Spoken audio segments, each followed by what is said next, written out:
Olivier Le Chevalier, bonjour. Bonjour. Vous êtes cofondateur de DefTEdge, qui est une plateforme SaaS. Est-ce que vous pouvez nous en dire un petit peu plus sur les solutions que vous proposez? Exactement. Donc DefTEdge est une solution SaaS qui permet de piloter les risques de change et les matières premières.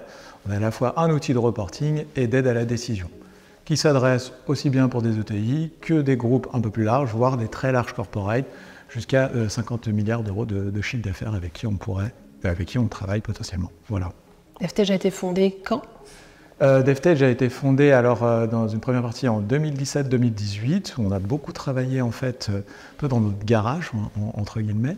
Et après en fait on est vraiment arrivé sur le cycle de la commercialisation, je dirais plutôt en 2020-2021.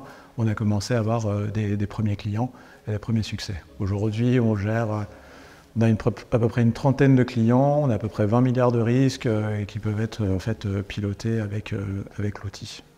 Donc DefTEdge est partenaire de Cegid pour quelle solution? Alors on est partenaire de l'ERP chez Cegid et de la partie trésorerie. Et qu'est-ce que ça vous apporte d'être partenaire? Alors partenaire, c'est-à-dire que c'était très intéressant pour nous parce que en fait nous on est sur un métier quand même de niche qui est la gestion du risque de change et c'est pour ça qu'on travaille avec eux, c'est pour ça que ça nous permet de nous interfacer et d'être plus interopérables avec ces outils pour pouvoir récupérer la data du client et afin de la mettre dans notre outil et de pouvoir en fait fluidifier en fait tout le process qu'on peut avoir au sein de la gestion de la trésorerie pour le client. DefTEdge est présent au Cegid Connection Finance. Ça vous apporte quoi? C'est de la visibilité également aussi, du networking j'imagine? Alors ça apporte du networking, de la visibilité et puis c'est important parce que ça nous permet aussi d'être au contact en tout cas des entreprises, des trésoriers d'entreprises, des directeurs financiers qui ont pu se rendre aujourd'hui.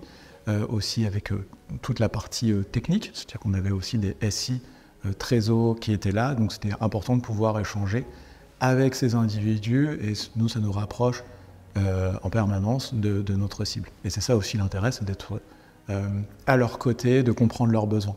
En fait, on ne peut pas rester que derrière notre Teams pour bien, on a des échanges qui sont beaucoup plus qualitatifs aujourd'hui en faisant ces rencontres et en se déplaçant finalement.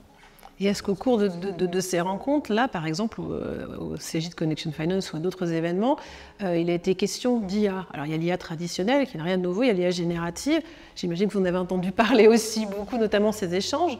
Vous y réfléchissez de quelle manière chez DefTEdge?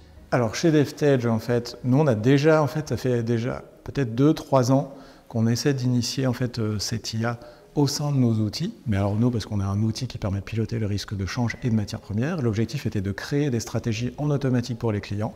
Donc c'était de recréer en fait la pensée humaine, du consultant, du trésorier au travers d'un outil. Donc toute cette intelligence déjà artificielle qu'on trimballe depuis quelques années avec nous. Et en fait, avant, parler d'IA, personne n'y croyait. Depuis ChatGPT il y a 2 ans, tout le monde peut mettre un vrai nom sur cet outil et de se dire « Ah bah oui, effectivement ». Et nous, ce qu'on fait, c'est qu'on continue de développer pour que ce soit une aide à la décision pour nos clients finaux et que ça les aide à être encore meilleurs dans leur quotidien.